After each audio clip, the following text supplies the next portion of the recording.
જય ગિરનારી. જય ગિરનારી. બને બોલો જય ગિરનારી.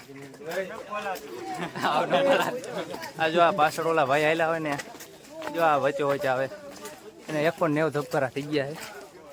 એમ કહેતા હતા કે હું એક આગે કે ગિરનાર ચડી જાઉં, પણ હવે એને હજી ન ચડીએ કે હજી 300 પગથિયા સીડ્યા ત્યાં ને 500 ધબકારા થઈ ગયા ભાઈના. જો અહીંયા આવેલા હોય તમે જોઈ શકો છો. હા ભાઈ શર્મા એ આમ નથી જોતા અત્યારે. તો મિત્રો જ્યારે તમે ગિરનારના પગથિયા ચડવાનું ચાલુ કરો છો ત્યારે કંઈક આવી સીડી આવે છે અને પગથિયા તમે જેમ જેમ ઉપર ચડતા જશો તેમ વાતાવરણ ખૂબ સુંદર આવતું જશે. અને પગથિયા ચડશો એટલે શરૂઆતમાં તમને ઘણા બધા વાંદરાઓ જોવા મળશે અને અહીંયા વાંદરા સરસ મજાના બેઠા છે. વાંદરાની પૂંછ પણ એકદમ સીધી લટકતી રહે. આગળ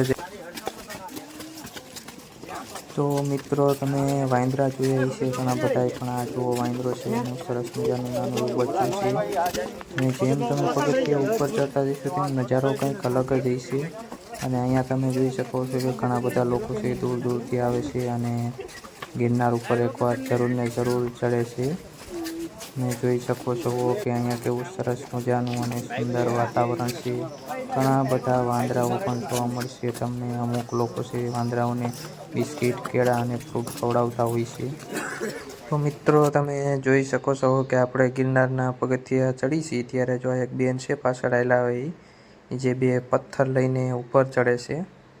ત્યાં ઉપર થોડુંક કડિયા કામ અથવા બાંધકામ ચાલતું હોય છે, એ લઈને જાય છે. ગિરનાર પરથી કંઈક આવો નજારો તમને જોવા મળે છે. અહીંયા તમે જોઈ શકો છો કે બધા અમુક છે એ વગર લાકડીએ ચાલતા આવે છે, અમુકના હાથમાં લાકડી છે. લાકડી તમે સાથે રાખશો તો વધારે સારું રહેશે. ને અહીંયાથી કંઈક ગિરનાર ઉપરથી જૂનાગઢનો આવો નજારો તમને જોવા મળે છે. તો મિત્રો તમે જોઈ શકો છો.